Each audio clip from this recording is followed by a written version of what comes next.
Okay, guys, so for this question I picked for lesson 8, or the practice problem I picked from lesson 8, is question 3.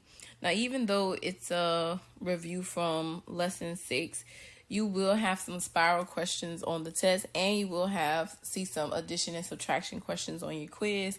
And it's always good to know how to add and subtract integers. So let's get to it.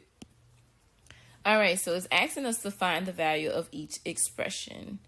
All right, so I know that in our old curriculum we used to use, or I used to have my students start off by looking at the expression, and I told them to circle the number that will be the furthest away from 0, okay?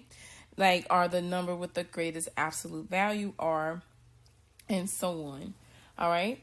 So the reason why I made them do this is to help them determine if the answer is going to be positive or negative.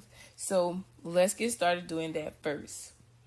I'm circling the first term, or the first term in the expression 16 and 2/10, because it will be the furthest away from 0, which means that my answer will be positive. Okay? So then when I look at part B, now this is subtraction, which I'll get to my subtraction ones a little bit later, but we're going to look at part C. All right, so part C is going to be, well, they have the same sign. So if they have the same sign, the answer is going to be negative. But even if we did choose, it's still negative 9 2/10, but they have the same sign, the answer is going to be negative. And then with the subtractions problems, I'll get to it when it's time to answer it. So let's start off with A and C with addition. All right, so with part A, they have different signs.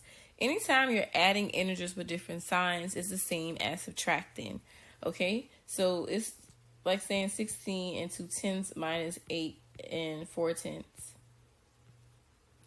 All right, 2's not big enough for 4 to take away, so I need to borrow. And it's going to be 8, and 15 minus 8 is 7. And just like what I said, our answers are going to be positive, so it's going to be 7 and 8/10. Okay. So then for C, the signs are the same, so I'm just going to add them like regular.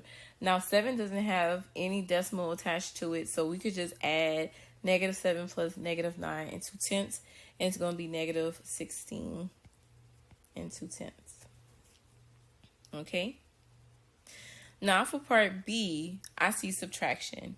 And I remember in lesson 8, I talked about something called the additive inverse.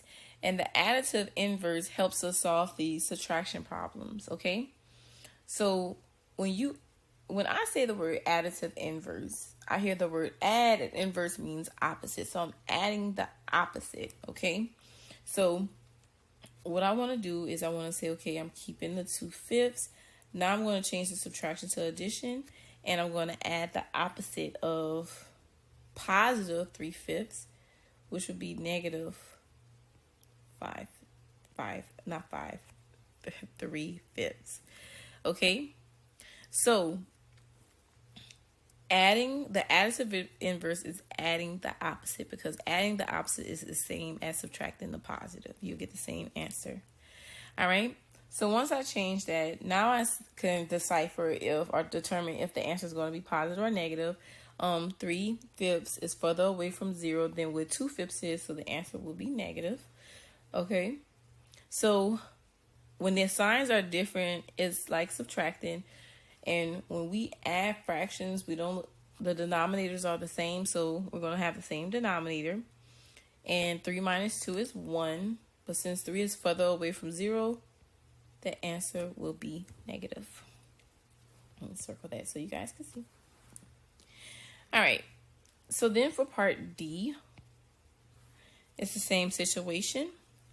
All right. I have -3/8 minus -1 1/4. Okay. So I still want to apply the additive inverse regardless if they're mixed numbers or not. So I'm adding.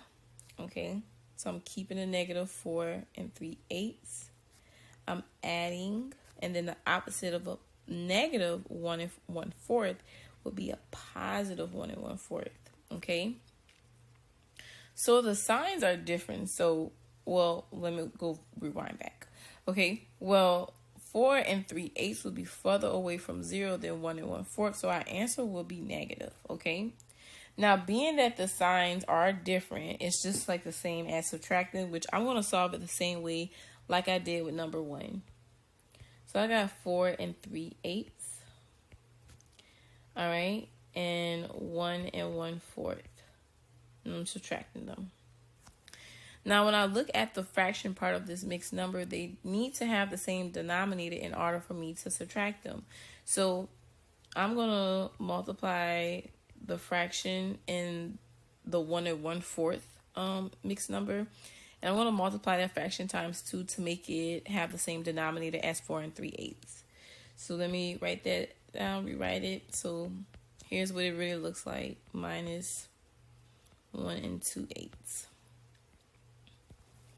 All right. So when I do that, I have 3 minus 2, which is 1. And I'm going to keep the denominator, which is 1/8.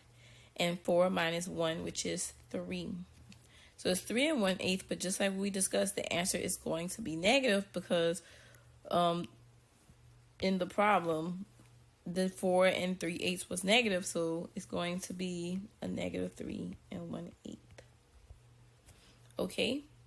So if you guys have any questions on adding integers, I always recommend you guys visit your Google Meet session. They're so helpful and so on. So just like I said, visit your Google Meet session, and I'll see you guys in the next question.